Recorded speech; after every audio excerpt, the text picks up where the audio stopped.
la chance d'accueillir la réalisatrice, Pauline Benekela, et son producteur, il est arrivé. Oui, je vais te chercher. Il est dans le coin. Je vais te demander, Sébastien, avant que tu quittes la salle, combien il y a de premiers films au festival cette année, tu sais à peu près? Je n'ai pas le chiffre exact, un peu moins que l'année dernière, mais c'est au moins un tiers. Un tiers des films, premiers films, c'est quand même une belle proportion. Pauline, tu vas nous raconter un petit peu comment ça s'est passé, cette expérience de premier film, parce que ça s'est très très très bien passé en fait. Toi, tu n'es pas du tout du milieu du cinéma à la base? Non. Alors, tu prennes un micro, Ouais. je pense. Ah oui, il y en a d'autres, pardon. Ils sont allumés. Super. Non, j'ai fait des études de design produit et design textile. Donc, je viens pas du milieu du cinéma, mais je viens quand même du milieu de projet. Enfin, j'ai quand même du coup fait pas mal de projets dans d'autres domaines avant. J'ai un studio de design, c'est ma seconde activité. Et je m'étais familiarisée avec l'écriture pendant l'écriture de mon mémoire de fin d'études. Dedans, j'avais un peu glissé des bribes de fiction, même si c'était un texte plutôt théorique. Et après, bon, il y a eu un gap parce que c'était le temps de faire d'autres choses, d'autres projets. Donc, il y a eu un temps mort. Et après, j'avais quand même gardé en tête cette envie d'écrire et de parler aussi de plein de thématiques qui me sont chères, mais à travers la fiction plutôt qu'à travers le design. Donc, voilà, ça rejoignait, en tout cas le film rejoignait plein de points clés importants pour moi que j'avais envie de traiter. Et donc, tu as écrit un scénario et tu l'as envoyé à Emmanuel Chevelet qui vient d'arriver. Bonjour. Vous connaissiez? Non, pas du tout. On se connaît un peu. Maintenant, Non, pas du tout. Pas du tout. Et ouais, je me suis mise à écrire ce scénario avec une très organisée comme personne, donc avec une date, une deadline que je me suis auto-fixée. Du coup, en parallèle, je regardais des films, quand je regardais des films qui me plaisaient, j'allais un peu voir qui a produit ça et tout, jusqu'à tomber sur le site d'Etchi Film. C'était un film de Martin Jova d'ailleurs, qui m'avait conduit là-dessus, puis du coup qui recoupait avec plein d'autres films que j'avais vus, que j'aimais beaucoup. Je me suis dit que par rapport à déjà mon parcours et puisque je voulais faire comme type de cinéma, j'ai pensé que c'était un bon match. Voilà, j'ai écrit à Emmanuel, j'ai envoyé le scénario. Et Tu veux prendre la suite? alors, ce qui est drôle, c'est que tu l'as envoyé par courrier et par mail, Ouais, parce que tu es très organisé. Non, je sais pas. ouais, par mail, en fait, j'ai eu une réponse en 10 minutes. Je me suis dit, bon, 10 minutes, c'est un peu court Pardon, merci. pour lire le scénario. Bon, je pense le truc un peu classique, quoi. Il y avait déjà plein de projets en cours. Et moi, j'avais déjà le courrier, tout était prêt, parce que je suis très matériel.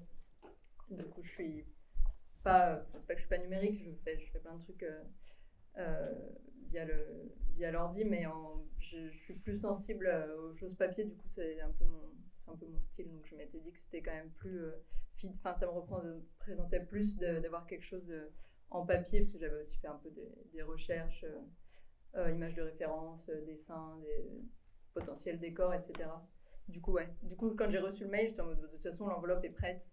j'avais tout prêt, donc j'avais juste à le glisser dans la boîte aux lettres, puis je me suis dit, on verra bien, quoi. Et c'est vrai que quand j'ai reçu la lettre, le scénario, qui était effectivement accompagné de tout ce que tu fais quand tu travailles la matière, on va dire.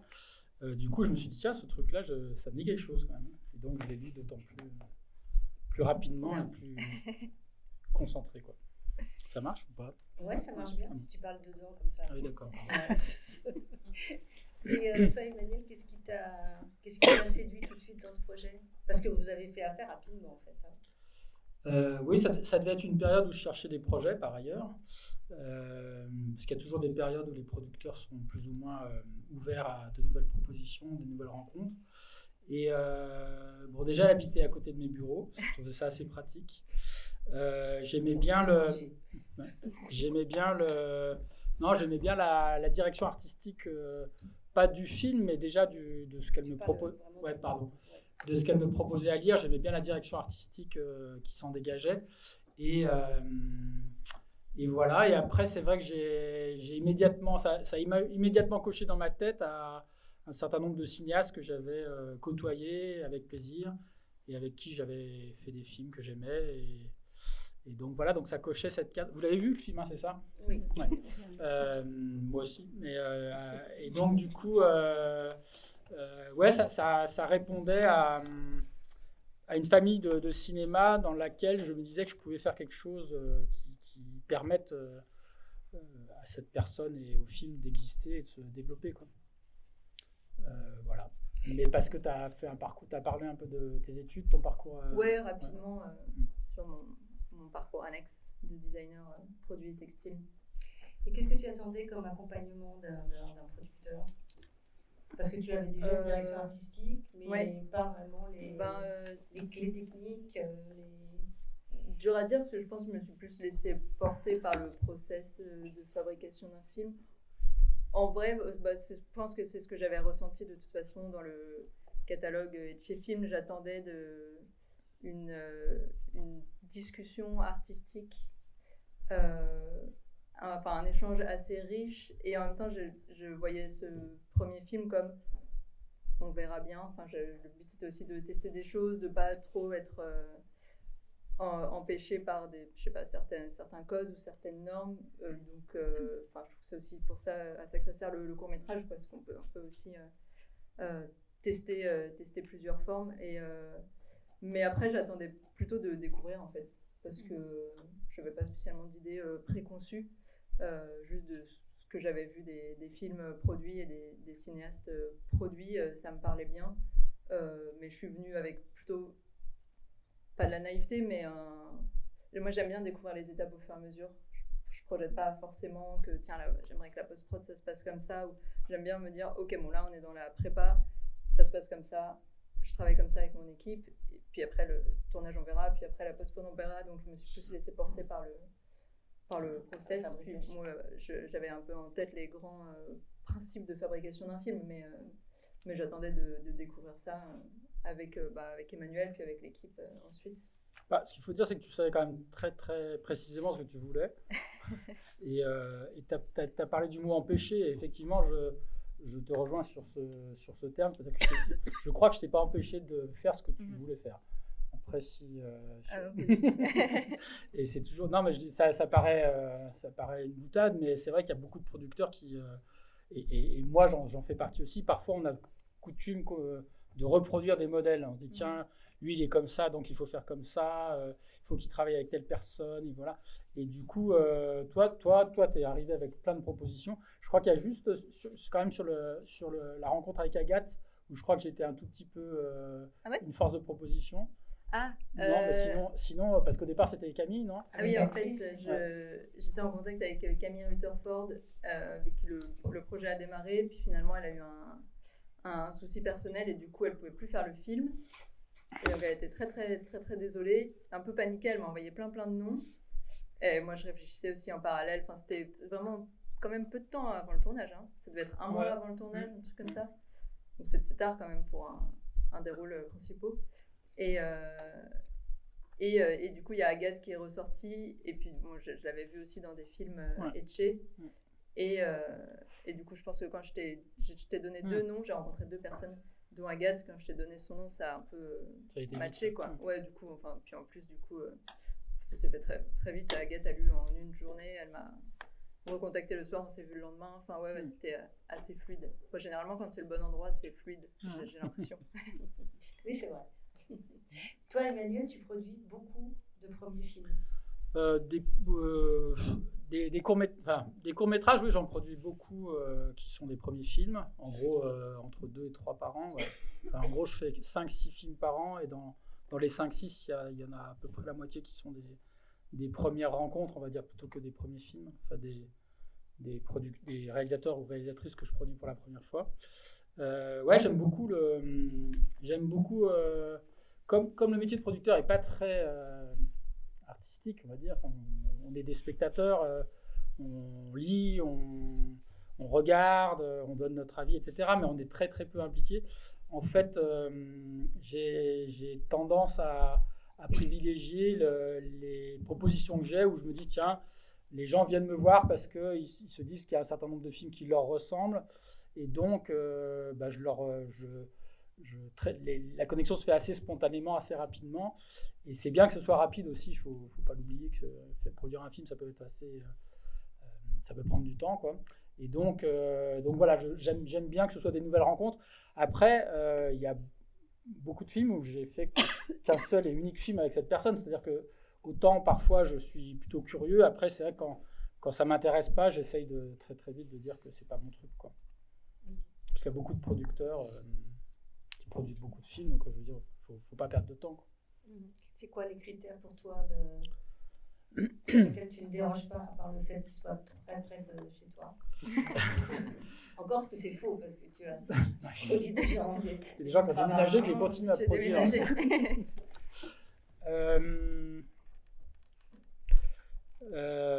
Il faut qu'il y ait pour moi une proposition dans le style, quoi, dans la mise en scène, quoi. Une histoire en soi il y a des trucs, quand je les lis, je me dis non, c'est pas pour moi, mais c'est plutôt, c'est la mise en scène, quoi, quelqu'un qui apportera par rapport à un texte une approche, et donc des envies, pas dire un gros mot, mais des envies plastiques, quoi, un truc de mise à distance, quoi. Et puis après, c'est vrai que j'aime bien les comédies, je suis assez friand, ouais. Tu disais dans une interview que j'ai eue de toi que tu préférais les gens qui sortaient des Beaux-Arts plutôt que de la Fémis. C'est toujours le cas, oui,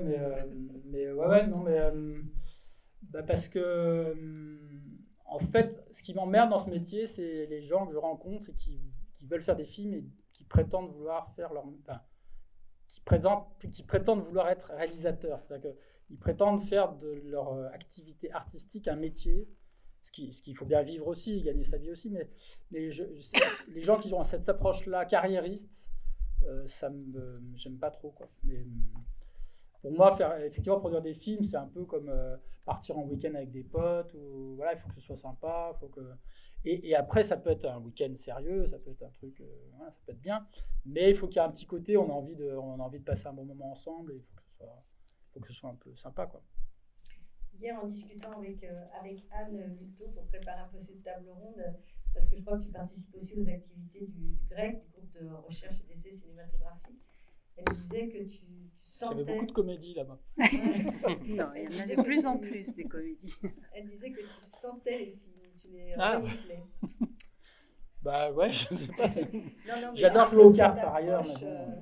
Cette approche. Non, mais c'est vrai que ce que je veux Tu dire, c'est racontes que j'aurais jamais rien fait. Je te Non, retiens. mais c'est intéressant de voir aussi qu'un film aussi, ça Non. peut se flairer, quoi. Oui, mais c'est ça. Ce que je disais, c'est que j'avais cette impression dans les commissions au grec, puisqu'en effet, Emmanuel participe à certaines des commissions du grec, c'est que tu avais une manière avec les scénarios de les sentir, c'est-à-dire d'avoir presque un rapport physique avec les scénarios, pas de développer forcément un long discours, mais de sentir tout de suite en lisant les pages du scénario ce que ça pouvait devenir de manière organique, comme on dit trop là en ce moment. Mais voilà, je trouvais qu'il y avait cette chose-là.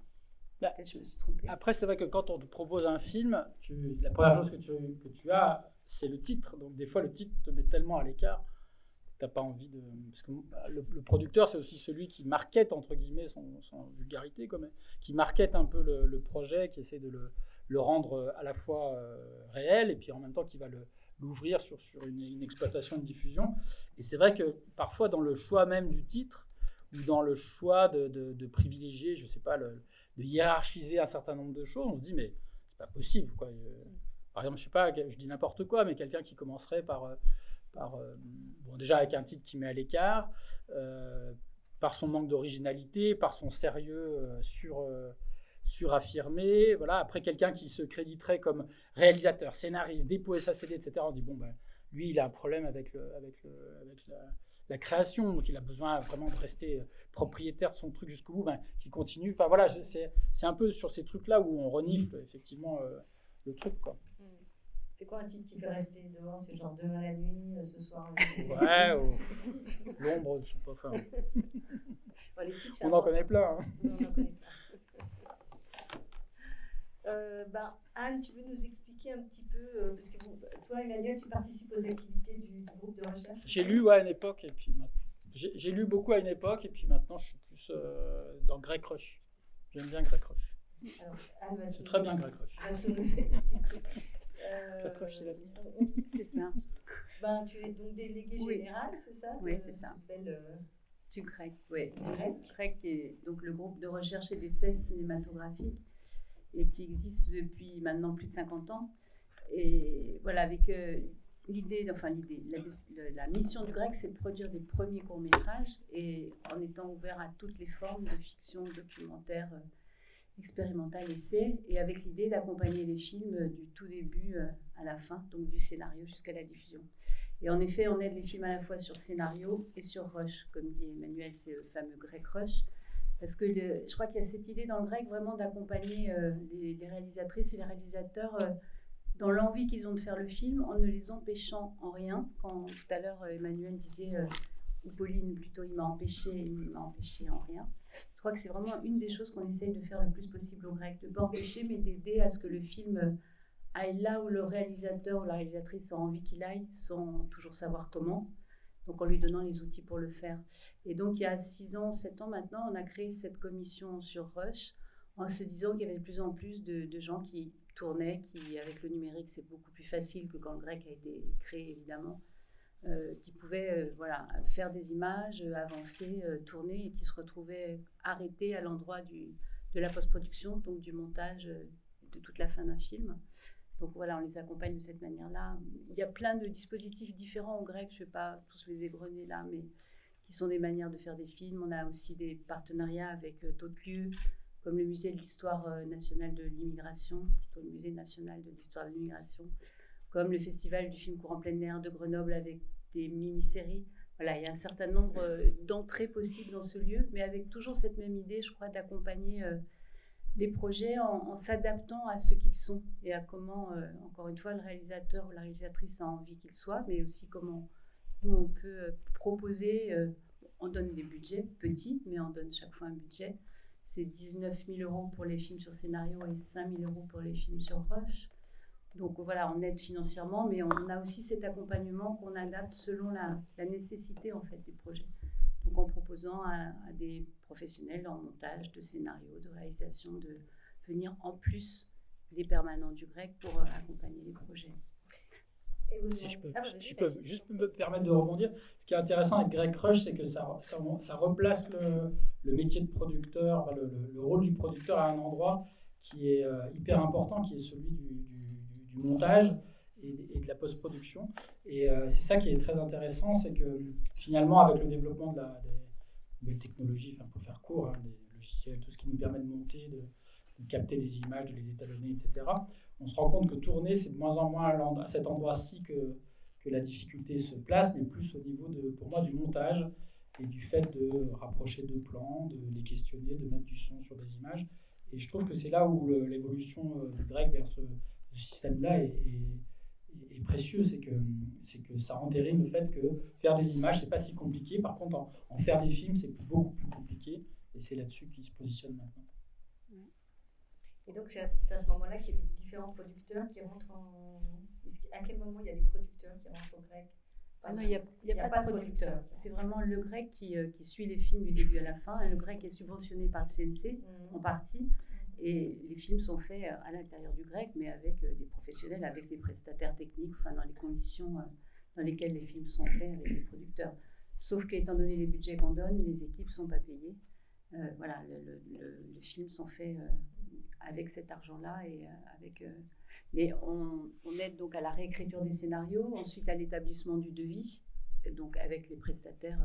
L'idée, c'est aussi de donner des outils pour que les réalisatrices et réalisateurs, après, pour leur film suivant, puissent connaître la chaîne et savoir aussi parler avec un producteur, justement. Et puis ensuite, on suit au moment du montage, on fait plusieurs retours montage, et puis à la diffusion du film aussi. Dès que les films sont pris sélectionnés en festival, on les aide à s'inscrire, à faire tout ce suivi-là, quoi. Mais les producteurs sont présents au sein des commissions de sélection du grec, et puis quelquefois, et souvent même, repèrent des films, et des premiers films, du coup, et peuvent suivre ensuite le deuxième, quand ça les intéresse de le faire, quand ils le sentent. Et vous demandez maintenant aux réalisateurs et réalisatrices qui ont fait leur film de vous livrer un petit film d'1 minute. C'est ça. C'est ce qu'on a appelé les portraits du grec. C'est en fait des films de 1 minute 30 et on leur a demandé de raconter leur expérience au grec avec l'idée que leurs paroles et leur manière de faire soient autres que la nôtre. Et puis aussi avec l'idée que dans ces minutes et demie, ils vont raconter leur expérience de la manière dont ils font leur film aussi, à une toute petite échelle. Et donc voilà, c'est pour ça qu'aujourd'hui, j'avais envie qu'on en propose C'est les deux trois. que tu as montré hier. Il y en a un, mais les deux, non. Il y en a un des deux. Oui, il y en a un qui est là. On va en montrer trois, comme ça ils nous expliquer un peu. Voilà. Vous allez voir, parce que c'est trois réalisatrices et réalisateurs différents, évidemment, qui ont fait des films très différents, puisque du coup, il y a toute cette ouverture à différentes propositions grecques. Vous allez voir en images. Pensez-vous souvent à votre petitesse dans l'univers? Non, toujours pas. Quand vous mâchez les peaux mortes de votre pouce, les avalez-vous ou bien les recrachez-vous? Je les arrache avec les doigts. Je ne les mets pas en bouche. Sur le test de personnalité Big Five de Lewis Goldberg, quelle note sur 10 vous donnez à ce qu'il définit comme l'extraversion? 6/10. Mes interactions sociales ne sont pas stimulées par la nécessité. Vous êtes face à un cube pouvant rouler dans toutes les directions. Il y a un point à la base du cube. Mentalement, faites rouler le cube en avant, à gauche, en avant, à droite, en arrière, à droite. Où se trouve le point maintenant? À la base, non. Je ne suis pas très bonne pour des déplacements à l'aveugle. Je ne suis que psy, moi. À quelle fréquence vous vous masturbez? De manière régulière, 3-4 fois par semaine. Dans la rue, vous faites tomber votre portefeuille. Au même instant, juste devant vous, un homme âgé s'affaisse. Vos étapes de réaction? Je ramasse mon portefeuille et je me dirige vers l'homme pour l'aider, tout en replaçant le portefeuille dans ma poche. Parlez-nous de l'overview effect. Alors, ça c'est moi, Johanne Rakotorizoa. Sur ces images, j'ai 25 ans et on dirait pas, mais je suis hyper heureuse parce que je m'apprête à tourner mon premier film à Kiev, en Ukraine. 3000 Kelvin. Le plan d'avant, c'était 4000. Ça, c'est mon chef opérateur qui me filme. Je crois qu'on peut voir que j'aime pas trop être devant la caméra, mais bon. Fallait bien que je fasse la doublure pendant le repérage. Avance dans la supérette. Vas-y.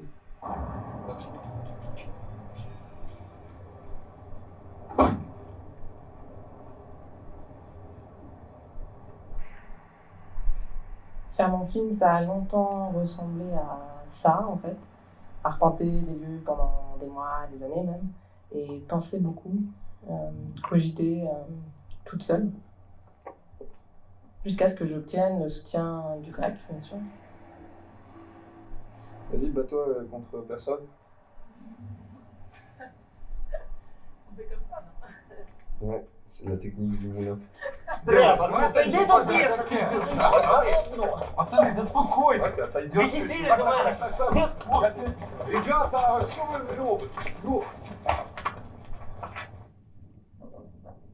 D'abord, je me suis dit, merde en fait, faut vraiment que je tourne maintenant. C'était plus facile de l'imaginer tout ce temps. Mais là, d'un coup, j'avais assez de moyens et j'avais surtout la confiance du grec. Et c'est un film qui nécessitait beaucoup de confiance parce que je tournais loin, avec un scénario qui s'écrivait un peu au fur et à mesure, des comédiens qui n'en étaient pas vraiment, des langues étrangères. Mais le grec m'a permis d'avoir cet espace d'expérimentation en me laissant pas mal me débrouiller, mais en étant quand même là ou pas très loin, selon les étapes. Et au final, je pense que c'est le seul endroit où j'aurais pu faire ce film tel qu'il est.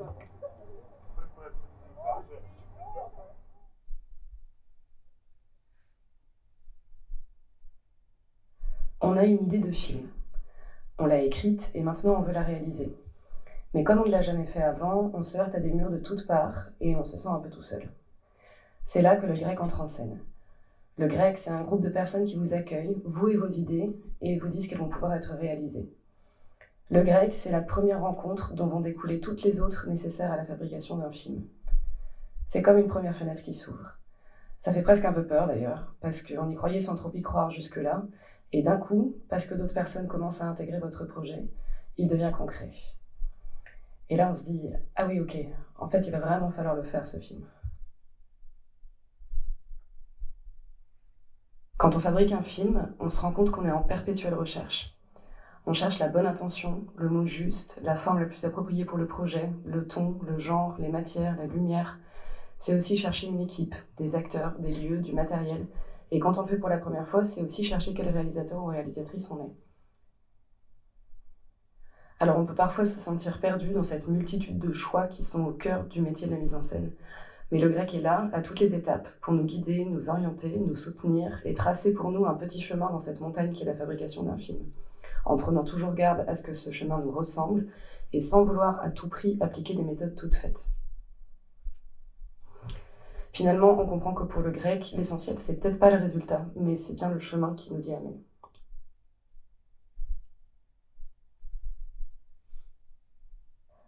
Le grec, c'est aussi des personnes qui nous font comprendre qu'on a le droit de se tromper.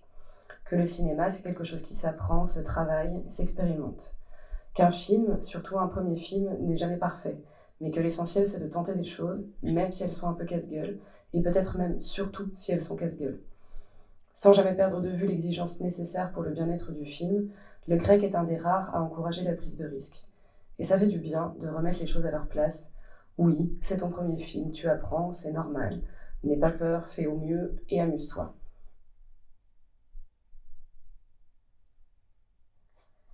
Et puis d'un coup, ça y est, le film est fini. Il est là, enfin, c'est fait. Il existe. Et le grec, c'est ce carton silencieux au début du générique. Le grec, c'est la somme de tous ces films qui se sont faits à travers lui, un ensemble composé de milliers d'images et de sons, et de centaines d'univers différents. Une sorte de gigantesque patchwork cinématographique qui parle de lui-même.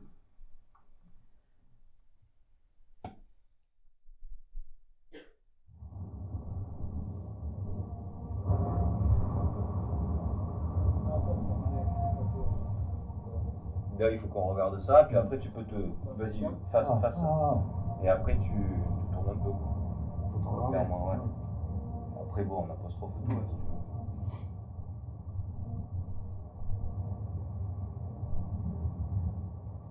En tout cas, ton film m'a bien plu, hein, oui. Les effets spéciaux, la mise en page, la musique.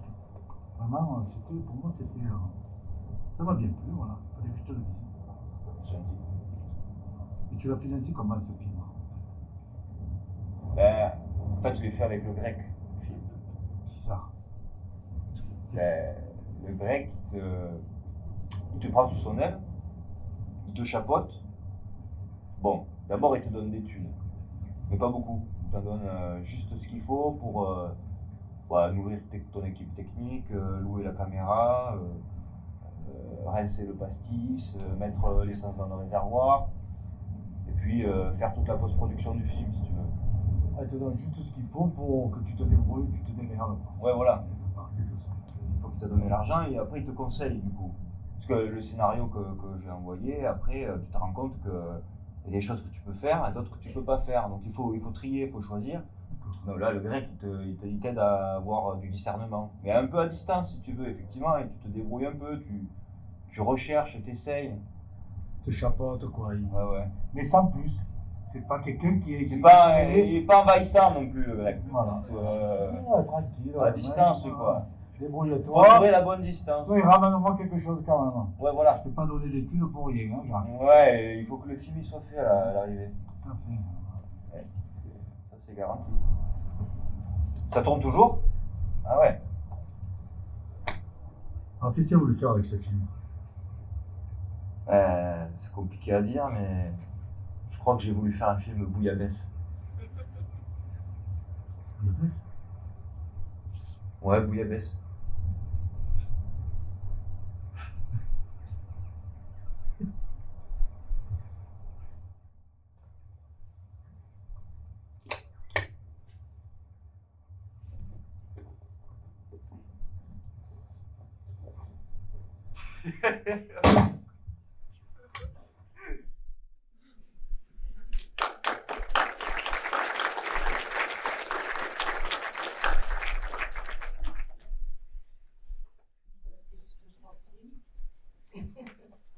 Je crois qu'ils expriment assez bien ce que c'est que travailler avec ce fameux grec, Oui. costaud. En tout cas, il y en a à peu près 25 que vous pouvez trouver sur le site du grec si vous avez envie. Ça s'appelle Portrait du grec. Et voilà, ils sont tous donc en effet différents comme le sont les films du grec. Et c'est pour ça que je trouvais que c'était bien de pouvoir se rendre compte de ça aussi, parce que chacun de ces films correspondent à... Enfin, fait par ces 3 réalisateurs-là, par exemple, ça a été très différent le processus chaque fois d'accompagnement. Parce que Joanne, par exemple, ce film qui se passe en Ukraine, elle l'a fait avant la guerre. Elle était allée là-bas pour faire un documentaire au départ, donc elle a rencontré plein de jeunes Ukrainiens. Elle a enregistré leurs échanges. Elle a écrit le scénario avec ça, et puis elle y est retournée 2 ans plus tard. Les jeunes n'étaient plus là, plus les mêmes. Et elle a retravaillé avec d'autres jeunes Ukrainiens en leur faisant reprendre à leur compte les phrases qui étaient écrites dans le scénario par ceux d'avant et en les réadaptant. Enfin, en tout cas, c'est une production qui a duré sur plus de 2 ans. Et donc, on l'a accompagnée dans toutes ces étapes-là. Alice Barsby, elle a fait une fiction qui demandait des effets spéciaux qui ne sont pas du tout dans le budget du grec. Oui, voilà, juste donc, Alice, c'est un film sur scénario qui a été choisi par la commission donc scénario. Et il a fallu aussi trouver les manières de faire les effets spéciaux dans ce film avec un budget qui ne le permet pas. Voilà, à chaque fois, c'est un peu ces idées-là. Il y a beaucoup de gens dans la salle qui ont envie de faire, réaliser ou produire un premier film. Ah ouais, non, quasiment. Donc, je vous propose, on va passer la parole à Daniel Cohen qui va nous parler de comment se faire un réseau, une famille de cinéma avec la Maison du Film Court. Et puis après, je vous propose aussi de vous passer aussi la parole et de répondre à vos questions. Oui. Oui, c'est ça. Oui, c'est ça. Maison du Film Court, non ? Anciennement Maison du Film Court et maintenant Maison du Film tout court, puisque en fait on tend à aussi aider les premiers longs métrages. Notamment, j'y pense comme ça parce que j'en parle là, mais en fait le 25 juin, qui est la grosse journée annuelle de la Maison du Film qui s'appelle la Journée des Labels, à laquelle vous êtes cordialement invités, en fait on va décerner notamment un prix qui est en partenariat avec Transpa, qui est un partenaire de très longue date et fidèle partenaire, pour donc une dotation en matériel technique sur 4 semaines tout compris, pour un premier long métrage. Donc voilà, c'est quelque chose qu'on a fait cette année qui est assez incroyable. On est super fiers de pouvoir accompagner ce futur projet. Voilà. Mais en tout cas, oui, l'idée de la Maison du Film, plus globalement, c'est en effet la mise en réseau et la mise en lumière et l'accompagnement des talents émergents, quels qu'ils soient, de quelque background que ce soit, parce qu'en fait, nous, l'idée, c'est en effet de pas... il n'y a pas de sélection à l'entrée de la Maison du Film. On est juste une association, vous payez votre adhésion et puis c'est parti, quoi. Et en fait, l'idée, c'est que nous, on agit un petit peu comme une sorte d'université populaire ou alors de boîte à outils en fonction de comment vous voulez sur quel bout vous voulez prendre la Maison du Film. Mais en tout cas, on se nourrit d'abord de votre entrain, de votre envie de travailler dans le cinéma. Et on propose des opportunités, des événements, des projections, des soirées, des after-work, des résidences, voilà, tout un panel d'actions qui permettent petit à petit de se constituer son réseau, sa famille de cinéma, en effet, comme tu l'as dit, Pascal, mais également d'être visibilisé auprès des gens qui pourraient collaborer avec vous dans le futur, quoi. Ah oui, c'est vraiment bizarre ça. On a 2 salles en même temps. En fait. C'est vachement intéressant. Voilà. Qu'est-ce que je peux dire de plus ? Je sais pas. On a un site internet qui est bien fourni si vous avez envie de regarder. Nous aussi, on a une vidéo. Bon, elle est un peu plus longue et elle est avec 2 fois moi, donc si vous en avez marre de moi déjà aujourd'hui, n'y allez pas. Mais bon, voilà, c'est pour expliquer en 8 minutes ce qu'on fait. Et étant donné que c'est extrêmement varié et foisonnant, il faut quand même un peu prendre son temps avec les actions de la Maison du Film. Je le conseille. Voilà. Après, c'est vraiment en fonction de votre parcours, de ce que vous avez envie de faire. On propose des choses pour les compositeurs et compositrices, des choses pour les comédiens et comédiennes. des choses pour les prods aussi, pour les réals évidemment, puisque ça a été le début, le cœur du métier de la maison du film court anciennement, et également pour les techniciens et les techniciennes. Donc voilà, on couvre vraiment tous les corps de métier pour que toutes ces personnes-là, à un moment donné, puissent y voir des affinités avec d'autres membres de la maison du film et qu'ils puissent faire des films ensemble, quoi. Et comment ça se passe en fait un jeune auteur ou un jeune prod arrive à la maison du cours et qu'est-ce que vous lui mettez de catalogue sous le nez? En fait, c'est ça, c'est qu'en fait, il y a plusieurs entrées à la maison du film. Vous pouvez faire des formations si vous avez envie. Si vous êtes auteur ou autrice, on a quelque chose qui s'appelle le parcours scénario, qui est d'ailleurs utilisé soit en amont du grec, soit après pour un deuxième film, mais qui est donc un accompagnement d'une année maximum avec en 5 étapes de réécriture. L'idée, et on le sait avec des années d'expérience, c'est que en fait, l'écriture d'un film arrive vraiment à son aboutissement lorsqu'il est plusieurs fois réécrit pour arriver vraiment à la sève de ce que vous avez envie de raconter. C'est comme un bloc de marbre dans lequel on taille, hein, voilà, il y a un moment, la V1 c'est que ce bloc et après nous on arrive à ce moment là pour vous aider à tailler dedans et donc ça c'est assez ça a fait ses armes cet accompagnement. Il y a énormément de films qui ont été produits qui sont passés par le parcours scénario et qui ont été accompagnés après par des producteurs et des productrices qui soit venaient de la maison du film soit étaient ailleurs également, mais en tout cas voilà, les films arrivent à se faire aussi grâce à cet accompagnement notamment. Et après moi je coordonne un dispositif que j'affectionne tout particulièrement qui s'appelle l'autoprod et qui met toutes les 2 semaines en ligne un film autoproduit d'un de nos adhérents.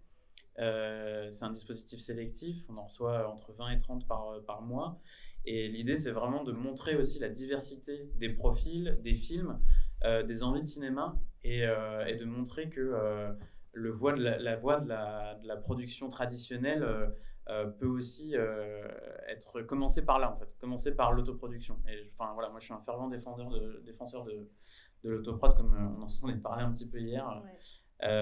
Puisque comme le disait Emmanuel, il y a quand même quelque chose d'assez direct à voir les images de quelqu'un avant de continuer avec lui sur un nouveau projet.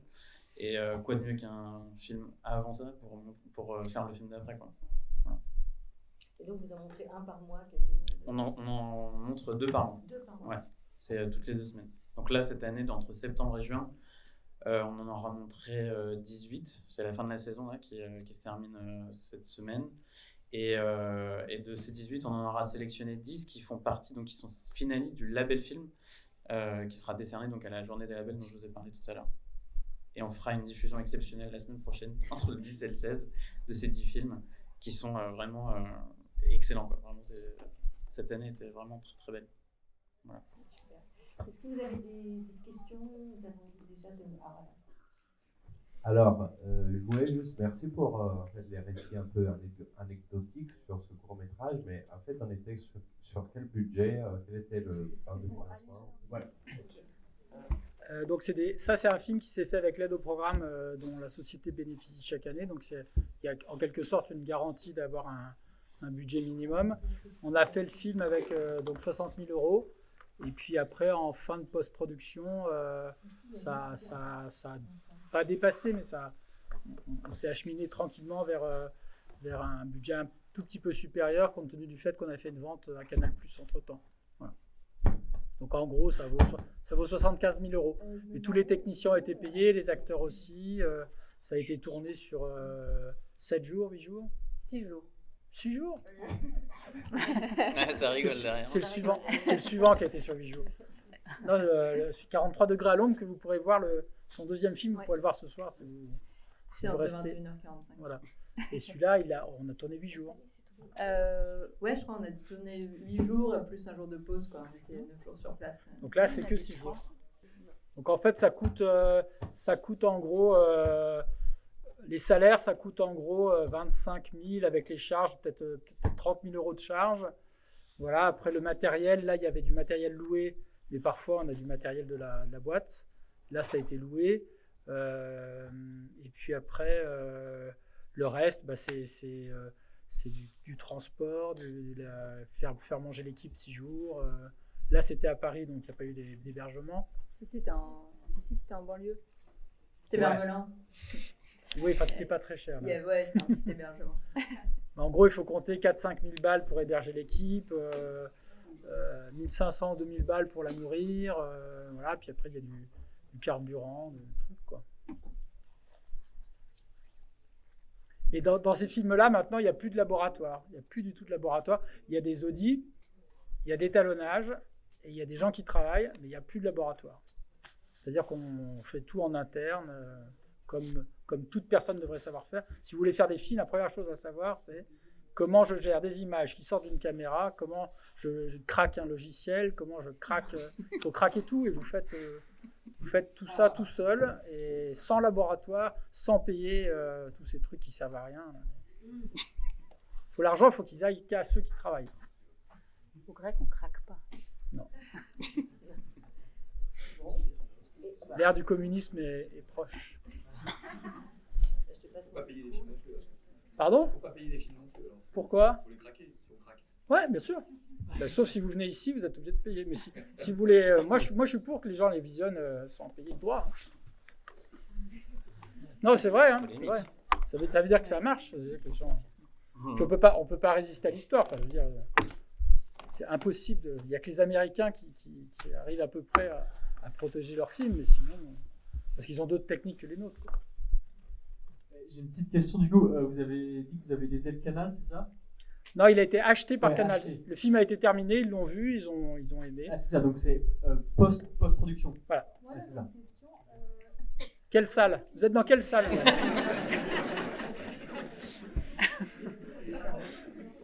Vous êtes dans quelle salle, monsieur? Là-bas à droite. Parce que...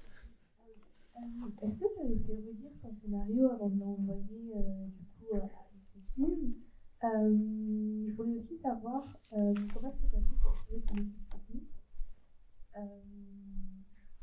J'avais une question oubliée. Ah oui, comment est-ce que tu as fait du coup un ami pour un peu connaître tous les processus pour faire un film, etc.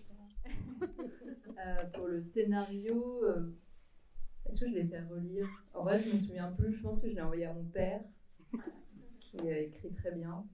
Je l'ai envoyé à mon père, je l'ai fait relire à des potes. Mais du coup, c'était pas des gens qui avaient spécialement déjà lu des scénarios. C'était plus pour avoir un retour sur l'histoire, sur les personnages, sur l'univers, que sur la manière d'écrire un scénario en lui-même. Mais j'aime bien avoir 2-3 avis, mais pas trop. En fait, d'avoir trop d'avis, au bout d'un moment, ça embrouille. Puis moi, je trouve ça bien d'être assez sélectif dans les avis qu'on demande pour après pouvoir prendre du recul, faire le tri. Et puis surtout, rester un peu fidèle à son propre ressenti aussi. Donc, non, je crois que je l'ai fait lire à des proches, mais ouais, comme ça, par plaisir de partager ça avec eux. Et ça m'a pas. J'ai pas changé le scénario par rapport au retour que j'ai eu. Et puis après, c'était plutôt sur le travail du coup avec Emmanuel, de un peu réécrire et tout. C'était plus ça qui m'importait. Seconde question, c'était l'équipe technique. Ça, c'est un peu de fil en aiguille. Moi, je connaissais vraiment pas grand monde, voire personne qui travaillait dans le milieu du cinéma. Enfin, pas de technicien. Bravo. Et Ils applaudissent là. je connaissais un chef-op qui était un ami d'amis, mais avec qui j'avais envie de travailler. Du coup, c'est un peu, c'est un peu 2-3 points d'accroche qui viennent de moi. Donc, le chef-op, j'ai assisté à un petit tournage sur lequel j'ai rencontré la script avec qui j'ai travaillé. Puis de fil en aiguille, eux proposent des gens. Puis après, Emmanuel capte mon univers. Puis du coup, il propose des personnes avec qui ça pourrait matcher aussi. Ouais, ça se fait un peu de fil en aiguille, quoi. Puis du coup, petit à petit, au fil de la prépa, enfin même avant la prépa, l'équipe se constitue. Mais à chaque fois, je rencontre quelqu'un qui capte, par exemple, Emmanuel propose un tir de prod, je rencontre le tir prod, il capte du coup mon univers, du coup il se dit tiens, ça pourrait matcher avec telle maquilleuse coiffeuse que je connais, et du coup il me la présente. Enfin voilà, c'est pas des gens qui tombent de nulle part, il y a toujours un point d'accroche avant d'une ou deux personnes qui commencent à constituer un peu le noyau de l'équipe du film. Donc ça s'est fait un peu comme ça, assez naturellement au final.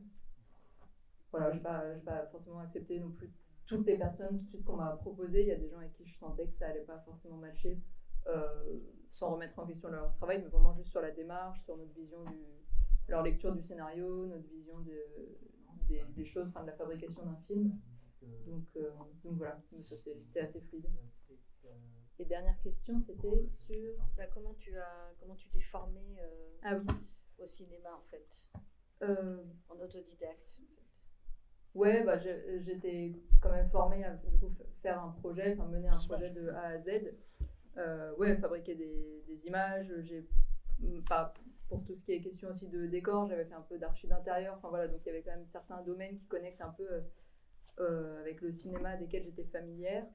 Et après, c'est un peu de la même manière que l'équipe se constitue, c'est que on travaille en équipe et on dit tiens, la prochaine étape, il faudrait que pour la semaine prochaine on ait, je dis un peu n'importe quoi, mais un découpage. Je suis en mode ah ok, c'est quoi un découpage?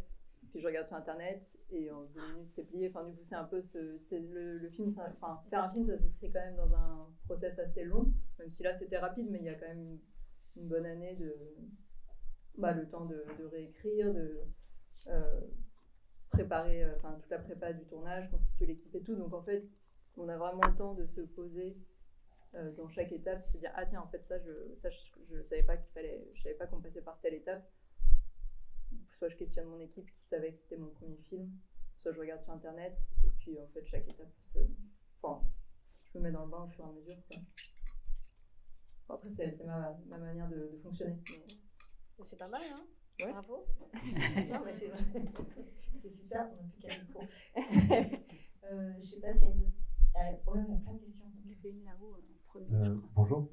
Je voulais savoir 2 questions, mais elles se rejoignent un peu. Lorsqu'on a écrit son premier film, qu'on n'a jamais été produit, mais qu'on a identifié le mode de production qui peut coller avec l'univers, etc. Qu'est-ce qui permet en fait de se démarquer sur son projet, qui permet d'établir un contact, une prise de contact et dans la double question, c'est aussi est-ce qu'il y a un seuil de tolérance vis-à-vis des projets qu'on peut envoyer, c'est-à-dire genre si au bout de 2 projets la production n'est toujours pas intéressée, il veut passer à autre chose, même si nous on a un coup de cœur pour cette production. Voilà. C'est au grec la question.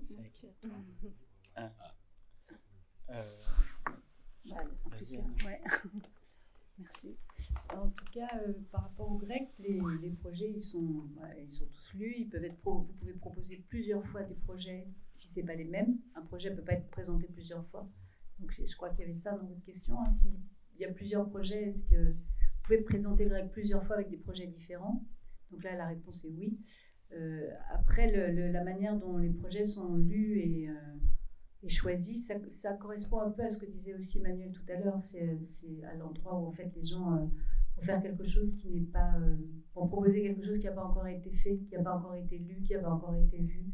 L'idée, c'est de regarder ce qu'il y a de singulier, qui est un peu risqué dans un projet. C'est toujours très difficile à évaluer, mais en tout cas au grec, il y a cette envie-là, je crois, de pouvoir aider des projets qui ne sont pas connus d'avance, voilà, qui vont étonner, surprendre, et qu'on essaiera d'aider de cette manière-là, avec leurs particularités, comme je disais tout à l'heure, et une manière de les accompagner en fonction de là où ils veulent aller, dans ce qu'ils ont de particulier. Quoi. Je sais pas, toi. Daniel, tu peux peut-être parler de... Non, mais je pense que ça va rejoindre un petit peu, j'imagine, ce que va dire Emmanuel. On verra. Mais moi, j'aurais tendance aussi à dire que la rencontre est assez primordiale dans ce genre de cas. C'est-à-dire que, en fait, de ce que je comprends des productions, ils sont extrêmement sollicités, ils n'ont jamais vraiment beaucoup de temps.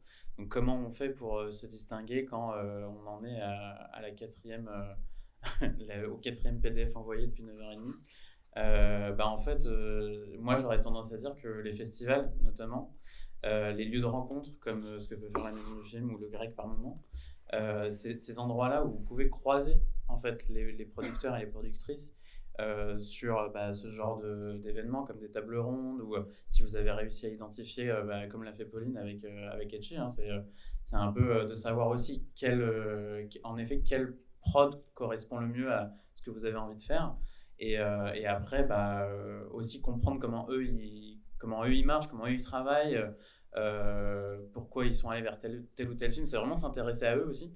C'est pas juste dans un sens, quoi. Et donc voilà, moi je dirais que il y a beaucoup de ça dans la rencontre entre un prod et un réel. C'est un peu comme une histoire d'amour, quoi. Faut vraiment que ça matche bien, ça safety matche bien, je dirais. Oui, c'est très juste.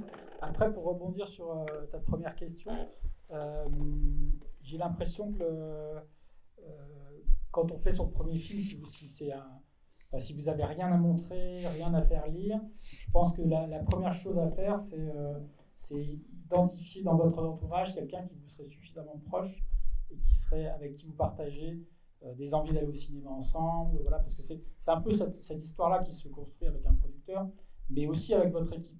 C'est-à-dire que ton futur premier assistant, on se fout de savoir s'il a la technique, etc. C'est ton premier film, ce sera peut-être son premier film. Toujours privilégier les premières fois dans ce métier. Jamais vous dire « Ah, je vais prendre celui-là parce qu'il a déjà fait tel film, tel film ». Que ce soit les chefs-op, voilà, il faut toujours... si vous êtes à votre première fois, il faut que vous alliez chercher des gens avec qui ce sera la première fois aussi, parce que c'est comme ça que ce sera le plus fort et probablement donc le plus juste. Et donc voilà, le film avoir quelqu'un avec soi, c'est quelqu'un aussi avec qui tu parles stratégie. Et Pauline, tu disais effectivement, on ne savait pas qu'à un moment donné on fait un découpage, on l'apprend, etc. Et c'est pas compliqué de savoir faire un découpage, etc. À quel moment on fait un casting, à quel moment on va chercher de l'argent, etc. Et si vous êtes dans un dialogue, Pauline par exemple avec son chef opérateur, mais avec une amie avec qui vous aimez partager des coups de cinéma, etc., vous créez les conditions d'ouverture pour constituer l'équipe. En fait. Et tu dirais quoi quand toi par exemple quand on t'envoie je parle pardon. Pour l'enregistrement. Ouais. Toi, quand on t'envoie par exemple un scénario, tu dis bon non, ça m'intéresse pas, tu t'expliques pourquoi, ou tu dis je suis pas la bonne personne pour ça, ouais, ce type de producteur là, enfin il y a des catégories quand même de producteurs. En fait c'est difficile déjà j'essaie de rester courtois, des fois ça me tombe des yeux et je dis bon mais c'est vraiment pas pour, donc là dans ce cas-là je dis c'est pas pour moi. Voilà, c'est compliqué comme. Bah oui, c'est compliqué comme question. C'est compliqué d'être producteur. Enfin, non mais. Je peux dire, j'ai remarqué souvent dans les productions que tu fais, c'est que tu aies l'argent ou que tu n'aies pas l'argent, quand tu t'es engagé sur un film. Oui, on essaye de le faire. Tu le fais, voilà. Ce qui n'est pas toujours le cas des producteurs, parce que des fois on se retrouve dans les productions, on dit bon voilà, il y a un premier film, je me suis pris le mur là, le deuxième, voilà, j'ai pas réussi, donc on va pas le faire. Donc, toi, tu es quand même un producteur qui. Ouais, j'essaie d'aller au bout de. Qui s'engage sur des productions. Voilà. Ça me fait penser à quelque chose que je voulais dire. En fait, quand vous démarchez un producteur, en fait, il faut ou un scénariste d'ailleurs, ou même un chef-op, si vous arrivez bardé de certitude, si vous lui donnez l'impression qu'il ne peut pas trouver lui dans la relation une place, un endroit où il peut être une force de proposition, ça a peu de chances de marcher en fait. C'est-à-dire que en soi, moi, un truc qui arriverait de nulle part ou avec un scénario hyper brut, voilà, ça pourrait m'intéresser parce que je pourrais me dire tiens, dans la relation que je vais avoir avec cette personne, je vais pouvoir lui apporter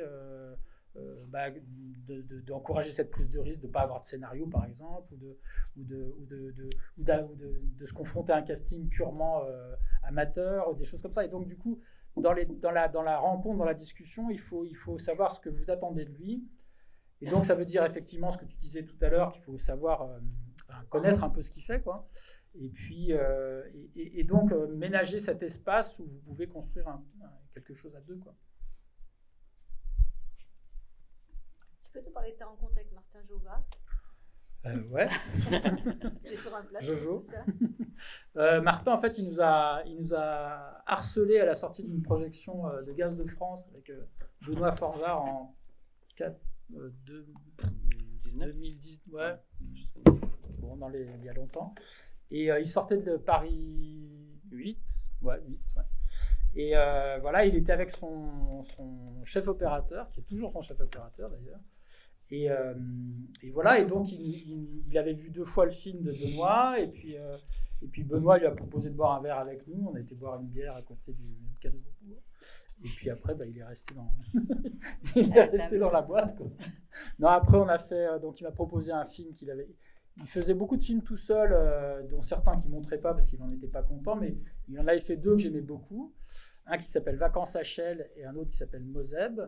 Donc je l'ai aidé à rencontrer les bonnes personnes pour finir ces 2 films. Donc on a étalonné, mixé, fait des DCP, on les a inscrits en festival. Les 2 films n'ont pas marché du tout, mais ils sont super. Enfin, Vacances à Chelles, moi je trouve ça super. Moseb, c'est plus fragile, mais ça reste intéressant. Et puis après, il m'a proposé un premier projet très écrit pour un court-métrage, on va dire professionnel, c'est-à-dire un court-métrage qu'on pouvait financer avec des CNC, des régions, des machins, voilà. Et donc on s'est attelé à cette première production, et en parallèle, comme ça tardait un peu, on en a fait un autre avec l'aide au programme, qui est donc l'aide qu'on a eue sur ce projet-là, et qui s'appelle Le sang de la veine, qu'on a fait très très vite, voilà. Et donc voilà, et en parallèle, comme il a soif de découvrir des choses, de faire des trucs, machin, donc on lui a proposé de faire le making-of de Yves, qui est le film d'après Gaz de France de Forgeard. Et puis voilà, puis après, il a rencontré des gens qu'il a pris comme technicien, et puis voilà. Je sais pas, puis on est en tournage là, en ce moment. De son deuxième long métrage. Pardon, Ah, voilà. Okay. Bonjour. J'avais une question un peu plus d'un point de vue économique sur la production des cours. Oui, la question. Je voulais savoir, notamment vous disiez que vous produisiez 3 à 4 films par cours. À quel point vous arrivez à investir de l'argent, enfin à gagner de l'argent avec ça, à quel point vous investissez des fonds propres. J'avais vu aussi que vous investissiez, vous, du capital de la boîte pour produire ces films. À quel point c'est une économie, on peut s'en sortir quand on produit des cours au départ. Au début, effectivement, j'avais mis l'argent que j'avais mis dans la boîte, je l'avais mis dans les premiers films que j'ai faits. Et voilà. Et c'est un peu, il y a une logique patrimoniale là-dedans. C'est-à-dire qu'un film, parfois, sa durée de vie, c'est 1 mois. Un court-métrage, hein, c'est-à-dire que très très vite, on se rend compte que ça ne va pas marcher, que les diffuseurs télé ne vont pas le prendre, etc. Et puis, il y en a certains qui trouvent leur équilibre financier sur 10, 15 ans. Moi, en ce moment, je gagne aussi ma vie avec les premiers courts-métrages de Sophie Le Tourneur, avec les premiers courts-métrages de Justine Triet, qui passent sur les plateformes, qui sont passés à la télé, qui repassent, machin. Et comme j'ai gardé les droits de ces films, ça remonte d'abord dans ma poche, puis ensuite un petit peu dans la poche des auteurs, mais à hauteur de très peu, puisque c'est moi qui suis propriétaire de ces films, en fait. Voilà, donc c'est comme ça voilà. Et après, quand vous dites vous mettez de l'argent de la boîte, en fait, ce que je mets, c'est des dettes, en fait. C'est-à-dire que je suis très endetté, et quand il y a comment dire, quand par exemple un film coûte 60 et qu'on a 40, on ne met pas 20 000 euros de sa poche, on prend 20 000 euros de dettes qui s'ajoutent aux dettes d'autres trucs, etc. Et puis tout d'un coup, il y a un truc qui marche, et puis ça équilibre l'ensemble, et puis on repart sur... voilà. Et en fait, ce n'est pas de l'argent qu'on met, c'est des dettes.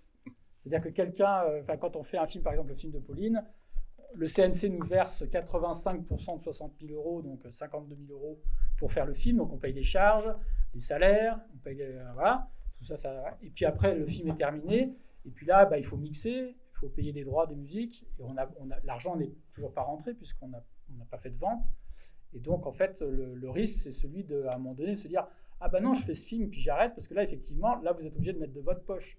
Mais si vous avez un autre film à côté et qu'il y a du volume, les dettes du premier sont payées par les avances de trésorerie de l'autre film, etc. Donc la machine se met en branle comme ça progressivement, et puis au bout d'un moment, il y a beaucoup de films, puis la machine commence, voilà, puis à un moment donné, on ne peut plus s'arrêter, puis de temps en temps, on fait un succès, donc on peut... Voilà. C'est comme acheter des photocopieuses et de vendre des copies. Non, je plaisante. Non, mais il y a un peu de ça, quoi. Donc on ne met pas vraiment de l'argent, on met des dettes, en fait. C'est un bon banquier. Pardon? Il faut avoir un bon banquier. Ouais, mais il n'y en a plus. Ça, c'est un truc qui se perd, quoi. Si d'ailleurs dans la salle, plutôt monter des banques plutôt que de faire des films. Non, c'est vrai, c'est fini les banques.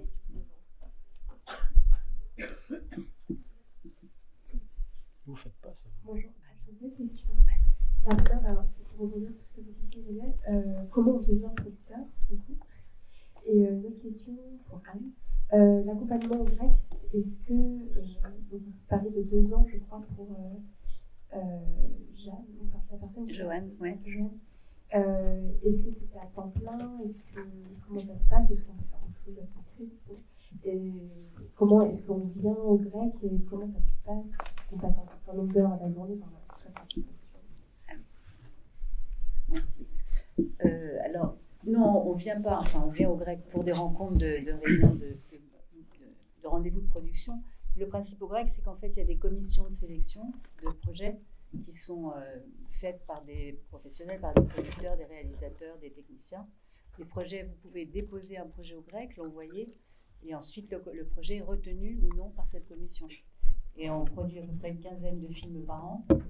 Voilà. Et à partir du moment où un film est retenu par une commission, on a un rendez-vous de production et à partir de là, on commence à suivre le film.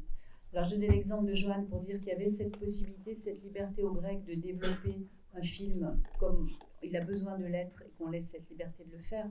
Mais a priori, à partir du moment où le film est signé, on signe un contrat entre le grec et le réalisateur ou la réalisatrice. Là, il y a à peu près 6 mois pour faire le film. Ce qui permet aussi à des films de se faire très rapidement, parce que Emmanuel explique comment lui, il va vite et qu'il peut aller vite. Et il décide de faire des films rapidement, mais il y a aussi des producteurs qui font pas ça, ce que disait Pascal tout à l'heure, qui attendent d'avoir trouvé les régions, les télés, enfin tout le budget qui s'estime nécessaire pour faire le film et qui du coup parfois fait que les films ne se font pas, ou même 3 ans, même pour des courts-métrages, parfois faciles pour se faire, quoi. Donc, un des intérêts, du coup, pour les réalisatrices qui commencent, les réalisateurs, au grec, c'est de pouvoir avoir son film mené à bout. De toute façon, mené au bout, on est obligé de rendre le film à la fin, puisqu'on est aussi subventionné par le CNC. Donc, pour le réalisateur, c'est aussi une garantie de bonne fin de son film, quoi. Et donc, il peut se faire assez rapidement. Voilà. Et la première question, c'était pour toi. Comment on devient producteur? Et après, c'est sur comment on devient un producteur. Bah, moi, c'est par cinéphilie, en fait. Je suis très égoïste. J'essaie de produire ce que j'aime voir au cinéma. Donc, Vous allez chercher l'argent au CNC ou la région, vous avez aussi, vous parlez de l'aide des dettes, mais... oui, bien sûr, je fais mon travail comme n'importe quel... Pardon? Je pense que c'est comment on fait, quelle demande, du coup. Ah. Tu fais des dossiers et tout ça. Oui, bah, je fais comme tout le monde. Hein. Je travaille en développement avec les auteurs. Ensuite, on finalise ce qu'on considère comme le meilleur objet pour aller chercher de l'argent. Puis après, on le dépose dans les commissions région, dans les commissions CNC. Et puis, quand on a un premier financement, on va chercher les diffuseurs télé. Et puis voilà. Oui, juste pour dire, c'est ça la grosse différence du grec avec des producteurs, c'est que le grec, on a une subvention globale du CNC qui subventionne la moitié du grec. Et à partir de cette subvention, nous, on peut produire une vingtaine de films par an. Comme je disais tout à l'heure, dans des conditions qui sont minimales par rapport à ce que va faire un producteur avec sa société de production, qui lui peut avoir de l'argent de différentes provenances. Moi j'ai une question pour Pauline, ton film. Je me demandais quel avait été le laps de temps qu'il y avait eu avant de proposer à Emmanuel le film, donc le temps d'écriture, et quel était le temps à partir du moment où tu as reçu une réponse de HF Film jusqu'à la finalisation de ton film. Et je crois que tu avais dit à peu près 1 an dans une de tes réponses. Et sachant que tu avais une activité à côté, pendant cette année, j'imagine de pré-prod, prod et post-prod, tu continuais ton activité à côté, un truc pratique, mais genre j'imagine que ça ne te fait pas vivre, donc quel était le temps alloué un peu entre le temps passé sur ton film et à côté dans ton studio peut-être, où tu dois se rendre. Ouais. Du coup, sur le temps de scénario, je m'étais laissé un truc genre 2 mois pour écrire. Pas forcément à temps plein, parce que c'était un moment où j'avais pas grand chose à faire, c'était un peu post-Covid, période un peu floue. Donc je m'étais dit, bah là, je fais que écrire entre guillemets, enfin je mets ça en priorité. Et après, au moment où j'ai envoyé le scénario, je pense qu'il y a eu peu de temps, hein, une semaine, un truc comme ça. Enfin, j'ai pas eu la sensation d'avoir beaucoup attendu. Après, c'était l'été, donc c'était un peu ce laps de temps de l'été, un peu flou. Et après l'été, c'était septembre, il y avait une commission du CNC, donc on a préparé un dossier qu'on a envoyé au CNC. Et le film était fini d'être tourné un peu moins d'1 an après notre premier contact. Et après, post-prod, donc voilà, tout est pour tout, écriture comprise, ça a dû prendre 1 an et demi. C'est court. Donc, Ouais, voilà. c'est super.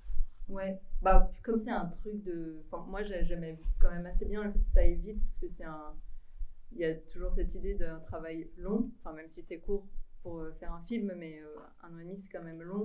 Du coup, cette idée de garder aussi une forme de fraîcheur, enfin, c'est un travail de longue haleine où il faut toujours se remettre dans la position du tout début, même si le film final n'est jamais le scénario, mais attends, mais ok, c'était quoi l'intention en écrivant cette scène? Et pour pas perdre ça, je trouve ça assez chouette en fait que ça aille assez vite. Mais du coup, voilà. Et ensuite, sur le temps, est-ce que j'ai fait des projets en parallèle pendant ce moment? Alors, je donne des cours aussi. Enfin, voilà, il y a une de mes sources de revenus, c'est que je suis prof. Ça, c'est au semestre, donc bon, ça dépend des semestres, mais j'ai souvent 1 ou 2 jobs de prof à côté. Pour faire vraiment concrètement ce premier film, j'avais mon meilleur ami qui est mon ex, extrêmement généreux, qui m'a dit je paye le loyer, clairement, et du coup j'avais pas besoin d'avoir énormément de sources de revenus. Et Tu l'as remercié au générique. Oui, son nom est 15 fois générique. Et du coup, c'est mon associé aussi, donc il est partout. Il était chef d'éco du coup sur le film qu'on a tourné cet été. Et donc j'avais quand même ce confort-là que j'ai pas eu après. Donc c'est un espèce de puzzle un peu bizarre de prof. Là, ça s'arrête, mais j'ai eu un job alimentaire pendant 1 an parce que j'avais envie d'un truc plus régulier, enfin qui tombe vraiment tous les mois. L'argent du studio, en fait, mon studio de design, on réinjecte tout dans le studio. Donc on a un compte du studio et quand on gagne de l'argent, c'est pour repayer des artisans, du matériel, un atelier, enfin voilà, des trucs qui ont des coûts. Donc ça, c'est plus un circuit fermé, donc pour l'instant, moi, je vois pas beaucoup la couleur, mais ça s'auto-alimente, quoi.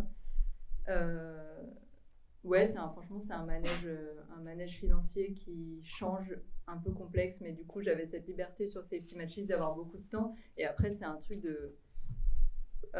par exemple, en prépa, quand on réalise un film, il y a des semaines où c'est 7 jours sur 7, et en fait, d'autres, pendant 3 jours, on attend des réponses, des nouvelles de telle personne de l'équipe qui doit me donner des nouvelles de, je sais pas, de l'état des lieux, de tel décor ou tel ou du plan de travail. Et du coup, il y a des jours où j'ai rien à faire aussi. Enfin, c'est assez fluctuant. Donc j'ai toujours un truc à faire parce que j'ai toujours en train d'y penser, mais où j'ai rien à faire concrètement. Mais je dois être très disponible parce que je peux d'un coup recevoir 5 appels pour 5 thématiques du film différentes et me retrouver avec plein de trucs à faire pour le lendemain. Enfin, du coup, c'est assez étrange comme temps, comme temporalité, parce qu'il y a des moments très très de rush, assez chargés, d'autres tout d'un coup très vide alors qu'on est très proche du tournage, mais parce qu'en fait chacun du coup le truc est bien huilé, chacun est un peu occupé à sa tâche, mais qui demande surtout d'énormément de disponibilité. Mais du coup le fait d'avoir des trous, ça me permettait aussi de me dire bah tiens, je vais avancer, on a tel mail auquel il faut qu'on réponde pour le studio, bah là concrètement pendant 5 heures j'ai rien à faire, je vais avancer là-dessus, puis après j'ai mon call, et puis je sais que mon call pour le film, je sais qu'à l'issue de ça je vais avoir plein de taf. Enfin voilà, c'est un équilibre un peu, mais ouais, ça demande surtout une grande flexibilité. Ok, il y avait une question. Ouais, moi j'avais une question pour le grec. Comment ça se passe par rapport au budget? C'est là. Par rapport au budget que vous allouez au film, comment ça se passe par rapport au pourcentage? Quelle partie vous injectez dans les films? Et est-ce que les budgets, c'est vous qui les déterminez à l'avance? Ou est-ce que ça vient plutôt de l'équipe du film qui va vous dire voilà, moi j'aimerais tant que vous essayez de suivre en fonction de ça? Alors le budget est fixe puisque c'est 19 000 € par film. Mais ensuite, l'établissement du devis se fait avec le réalisateur ou la réalisatrice. C'est-à-dire que les postes sont définis en fonction de la nécessité des films. Si c'est un documentaire, si c'est un film où il va y avoir 15 personnes ou 12, ou en fonction du matériel. Donc les postes sont travaillés, le devis est travaillé chaque fois avec le réalisateur. C'est à partir du choix du réalisateur qui va vouloir plus ou moins d'argent pour la régie, pour le matériel, pour la caméra, pour le son. C'est vraiment une réflexion commune, mais avec en même temps les outils qui sont donnés par le grec à un réalisateur. Parce qu'il y a des réalisateurs qui viennent au grec qui ont vraiment absolument rien fait du tout avant, qui n'ont aucune idée de comment justement les choses peuvent se répartir, se faire, et ce qui peut être intéressant pour son film d'être choisi. Donc le devis s'établit comme ça, les postes sont répartis avec le réalisateur. On n'impose absolument pas l'attribution d'une certaine somme à un certain poste, mais il y a des postes qui sont imparables, de location de matériel par exemple. Voilà. Est-ce que vous avez une question pour Daniel? Parce qu'il n'y a pas de question. Et ça fait pas de mal, si vous faites votre premier film, ça fait pas de mal d'être stagiaire et mise en scène sur un court-métrage, c'est toujours... vous verrez un peu là-dessus. Mais, pour juste rebondir un petit peu sur ce qu'a dit Pauline, et en général, c'est-à-dire que je pense que nos métiers nous demandent d'être complètement schizophrènes, c'est-à-dire le court-métrage, à l'état dans lequel il est en France, ne paye pas. Je pense que c'est pareil dans les autres pays. Et donc, comment on fait pour faire ça et manger? On fait un truc à côté, en fait. Et ce truc à côté peut aussi vous prendre beaucoup plus de temps que de faire des courts-métrages. Et en fait, on se retrouve très souvent en train de gérer tout en même temps. Mais je pense que c'est la condition qui est ingérable, mais en même temps que tout le monde va avoir. Ici, ça marche pour les prods et les réals. Je pense que c'est vraiment... c'est très très dur d'arriver à vivre du court-métrage, honnêtement. Moi, je connais pas beaucoup de gens, voire personne, qui arrivent. Et donc, en attendant, faut quand même trouver quelque chose. Et puis, c'est pas grave, ça alimente les récits aussi, quoi. Je veux juste rajouter une chose sur le partage entre le grec et les réalisateurs. En cas de recettes, c'est-à-dire, en effet, il y en a très peu, mais quand même, de diffusion, que ce soit des achats télé ou de la diffusion, la location de films, au grec, c'est 50-50 entre le réalisateur et le producteur et le grec. Donc, la répartition n'est pas la même qu'avec les producteurs, les sociétés de production privées. Et juste pour... c'est vrai que j'ai oublié dans mon montage financier la partie... de ce que disait Emmanuel tout à l'heure, les films peuvent vivre longtemps, et en fait il peut aussi y avoir il y a la rémunération sur le tournage, le montage, les droits d'auteur, puis ça après c'est fini, mais après du coup il y a tout ce qui est droits de diffusion, il y a des choses qui peuvent ressortir 1, 2, 3 ans après, donc voilà, tout ça s'ajoute à la vie des films et comment ça peut faire vivre, en tout cas participer à faire vivre les réalisateurs, réalisatrices. Alors, vas-y. C'était justement pour poser la question sur la notion de premier film, parce que vous disiez qu'il y a des gens qui postulent et qui n'ont jamais réalisé quoi que ce soit en amont, mais j'imagine qu'il y a plein de réalisateurs passionnés qui se sont essayés de leur côté. Et en fait, à partir de quel moment vous estimez que c'est plus un premier film? Et pour les autres productions, à partir de... Est-ce qu'il y a des projets qui vous plaisent, mais vous êtes freiné par le manque d'expérience du réalisateur qui propose Je veux juste dire un petit truc. Par exemple, pour l'Académie des Césars, un premier film, c'est un film produit. C'est-à-dire, des fois, mais on ne considère même pas les films d'école comme des films recevables. En fait, la notion de premier film, elle est extrêmement fluctuante. Parce que, est-ce que c'est un premier film produit? Est-ce que c'est il faut toujours rajouter premier film. On peut faire plusieurs fois des premiers films. On peut faire un premier film en autoprod. On peut faire un premier film en étant produit par un producteur. Ou on peut faire un premier film d'école. Donc voilà, Et pour le grec, c'est premier produit. C'est ça. Merci. C'est ça, au grec, en fait, il faut qu'il n'y ait pas de film qui ait été produit avant celui qui va l'être au grec. Donc les films ceux qui ont fait des films autoproduits avant ou des films d'école peuvent postuler au grec. Ça sera le premier film produit. En revanche, s'il y a eu avant un film fait avec un producteur, c'est pas possible de postuler au grec. C'était clair? Ouais. Et quelqu'un d'expérimenté, tant mieux. d'inexpérimenté, tant mieux. Enfin, il n'y a rien de pire que l'expérience. Pardon. Je vais juste rajouter que, juste pour rajouter à ça, nous par exemple, on a à l'autoprod, le dispositif là, en l'occurrence, on a cette exception qu'on fait pour le grec. On ne prend pas les films du grec parce qu'on les considère comme produits, alors que c'est une association de production. Non, mais le CNC c'est pareil. Oui, mais voilà, c'est ça en fait. C'est-à-dire que on prend d'autres films qui ont été produits par des associations de production, mais pas le grec par exemple. Nous on considère que un film produit par le grec est un film produit, comme un film produit par une société de production. Et c'est vraiment la seule association de production qu'on considère comme quasiment au même niveau qu'une société en fait. Voilà. Il y a une question tout là-haut. Bonjour. J'aurais une question pour Emmanuel Chaumet. Alors, je voudrais savoir, en fait, tout à l'heure de vos goûts personnels, par exemple, pour les films de Martin Jover, par exemple, de ces tours-là. Et je vois aussi sur dans votre catalogue de films aussi, il y a les films de Bertrand Mandico, par exemple. Donc, je trouve ce curseur-là, c'est quelqu'un qui fait des films à l'extrême opposé, par exemple, de Sophie et Turner, Martin Jover. Donc, je trouve votre curseur et je voudrais savoir votre rencontre aussi avec lui et qu'est-ce qui vous intéresse dans ce genre de cinéma. Effectivement, ce qui m'intéresse, c'est que c'est très différent. C'est chaque fois différent, et en production et en cinéphilie. On a deux endroits différents.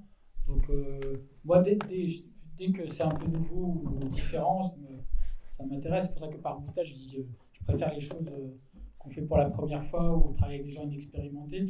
Parce que c'est vrai que la curiosité que je peux avoir pour ça, c'est mon moteur personnel, quoi.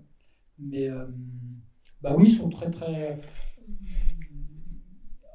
ils sont très différents. Ouais. À bien des égards. Ouais, je sais pas quoi dire. Une jeune fille derrière vous qui veut le micro, je crois. Non, c'est vous. Excusez-moi, jeune fille. J'avais une question pour Daniel. Je sais qu'il existe une plateforme qui s'appelle We Film Good, qui est liée à la maison du film. Pas du tout. Et elle n'est pas liée. Du tout. Oui. Enfin, je ne sais pas si vous utilisez même Emmanuel ou le grec.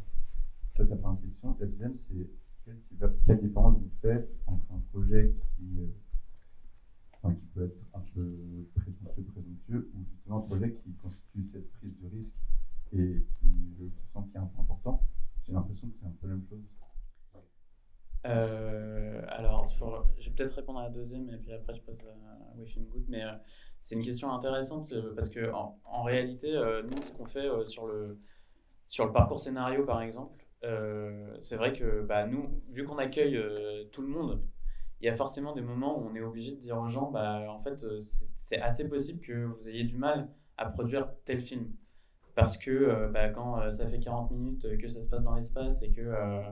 vous voyez, il y a des trucs où on va se dire forcément ça va être plus simple de produire un film avec deux personnages dans un lit pendant 20 minutes, quoi. Et donc, sans vouloir... le lit peut être dans l'espace. Le lit peut être dans l'espace, absolument. Non, mais sans vouloir enlever cette ambition-là, c'est aussi... Et c'est pour ça qu'on n'agit pas seulement sur le scénario, on agit aussi sur... on a des ateliers d'orientation production, notamment, qui permettent aussi, pour les gens qui ne connaissent pas la réalité de ce que c'est que le court-métrage et l'émergence aujourd'hui en France, de dire, voilà, en gros, le statut de la production en France, c'est ça, avec nombre de millions qui sont alloués pour les films produits par le CNC, des structures comme le grec, des résidences par-ci, par-là, etc. Mais en tout cas, c'est rare que ça dépasse les 70 000 € de budget pour un court-métrage. Donc, est-ce que par exemple, ça rentre dans un cadre réaliste de pouvoir faire un tel film. Voilà.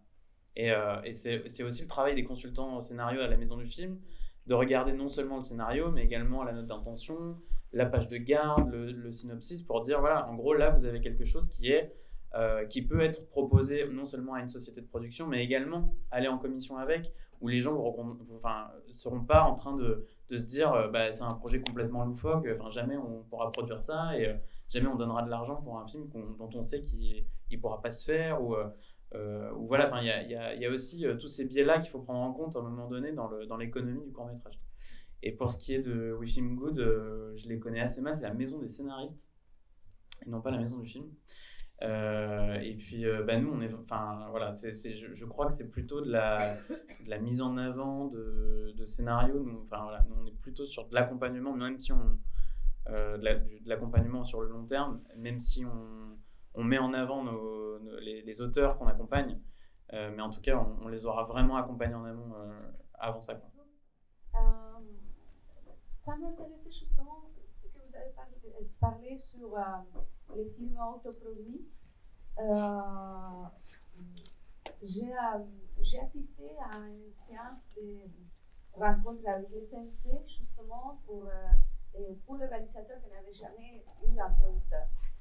Et donc j'étais là et à un moment donné, je demande à qui je pouvais m'adresser parce que mes films sont un peu expérimentaux et c'est vrai que j'ai du mal à savoir vers quel producteur je peux m'adresser. Et donc ils m'ont dit oui, mais donc l'idée c'était de donner une aide à ces réalisateurs qui n'ont jamais été produits. Et alors il m'a dit, mais je vous dis la vérité, sincèrement, il faut avoir un producteur, quand même. Et j'ai dit, voilà, alors est-ce que vous pouvez m'adresser? Parce que je ne sais pas, à chaque fois que je vais à un producteur, il me dit, votre projet est génial, c'est génial, mais ça ne correspond pas à notre ligne éditoriale. Et donc, l'histoire donc du coup, je n'ai pas de patience, quoi. Et donc, je me mets à m'autoproduire. Et je m'autoproduis. Mais à un moment donné, je trouve une limite, c'est-à-dire, j'ai la limite de que mon autoproduction ne suffit pas à ce que je veux exprimer artistiquement. Et je suis là, quoi. C'est vrai que l'autre chose aussi, c'est que mes films sont plutôt expérimentaux, c'est-à-dire expérimentaux. Il y a beaucoup de musique, il y a beaucoup de danse. Et je trouve qu'ici en France, dès que je parle de danse ou je parle de musique, il n'y a pas de dialogue. Les gens me disent, allez à l'Opéra Garnier. Je dis, non, mon film, il y a un scénario, il y a une histoire, simplement qu'il n'y a pas de dialogue. Je ne sais pas comment passer de l'autoproduit à un producteur. Ouais. Moi, j'aurais tendance à vous dire que expérimental ou fiction, il y a toujours quelque chose que vous voulez raconter. Donc, a priori, il y a toujours quelque chose sur lequel travailler, au fond, sur cette narration, quelle qu'elle soit. Et donc, en fait, ça se travaille. Ça s'améliore, ça se réécrit, ça, voilà. Et après, sur l'expérimental, il y a des prods qui produisent de l'expérimental, et puis faut juste trouver celle qui vous correspondra. Mais après, c'est aussi beaucoup de recherche de votre part par rapport à ça. Et enfin, moi, voilà, encore une fois, sur l'autoproduction, c'est pas un gros mot, quoi. Et puis peut-être qu'il faut voir si vous pouvez pas, en attendant de produire celui-là qui vous tient à cœur, voir si vous pouvez pas faire quelque chose de plus modeste qui est aussi important pour vous et sur lequel vous n'aurez pas de limite en termes de production et que vous pourrez autoproduire. Parce que derrière, c'est peut-être ce film-là qui va vous permettre de faire le prochain, quoi. Voilà. C'est pas grave d'avoir des films en jachère, en fait. Et je pense que voilà, pour faire des films, il faut faire des films. Il y a ce truc de faut pas attendre les réponses, faut pas attendre les gens, faut pas attendre les commissions, faut pas attendre les prods. Faut juste faut faire des films. Faut faire des films parce qu'en plus, c'est bizarre de considérer que en gros, on est réalisateur à partir du moment où on a de l'argent pour le faire, etc. Enfin, un boulanger, il se dit pas ça, quoi. Un boulanger, il fait du pain et puis après, il fera un meilleur pain le lendemain, et puis etc., etc. Donc, un réalisateur, pourquoi il devrait penser différemment de ça? Il faut faire des films et puis le prochain film, il sera meilleur. Vous aurez appris des choses sur le premier que vous mettrez sur le deuxième et ainsi de suite. Et donc, faut être impatient. Il faut être impatient. Faire 5 ans de production pour faire un court-métrage, c'est une folie. Non mais vraiment, nous on en a des gens qui ont mis 5 ans à faire des films, ils sont très beaux et tout, mais en attendant ils ont fait autre chose. Comment vous pouvez imaginer que il faut pas attendre. Donc faites des films, mais faites des films qui sont à votre niveau et puis c'est pas grave, et puis ils seront pas mauvais pour autant, ils sont juste différents en fait.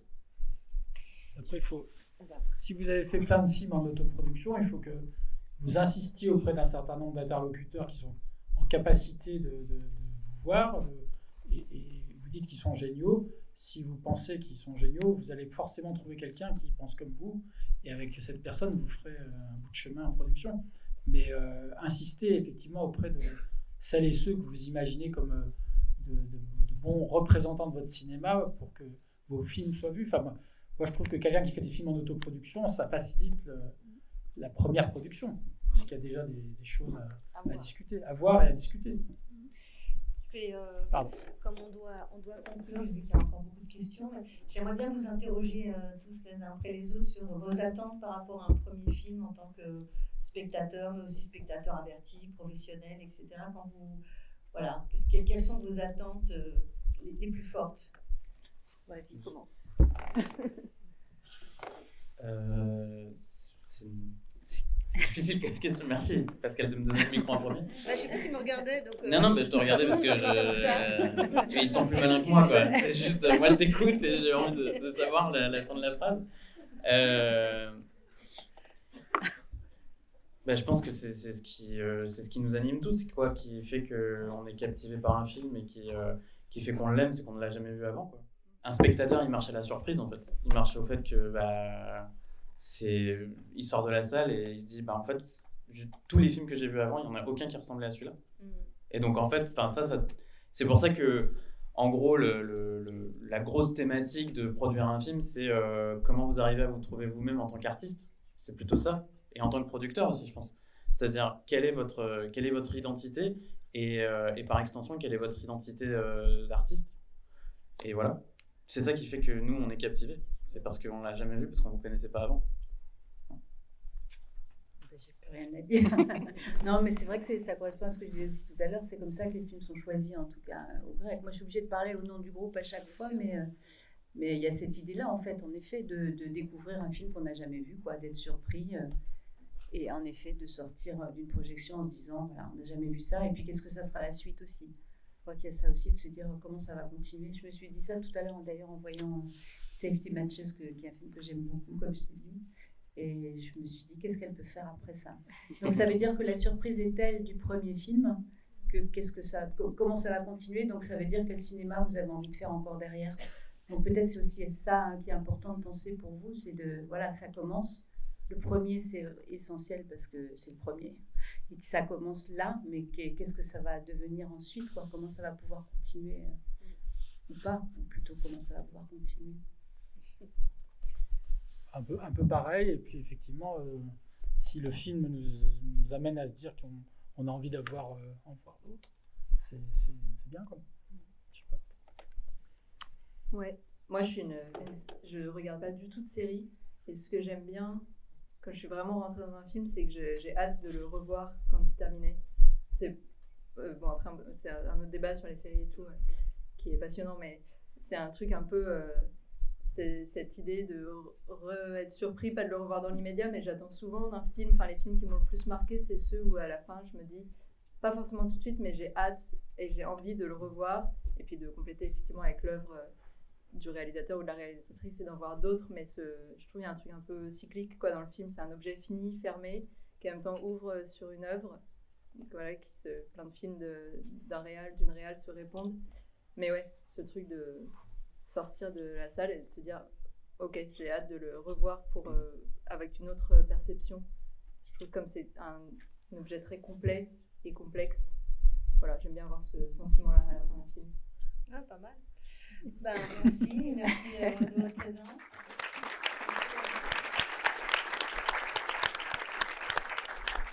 Et puis, bonne chance pour votre premier film. Merci. On a réussi un micro.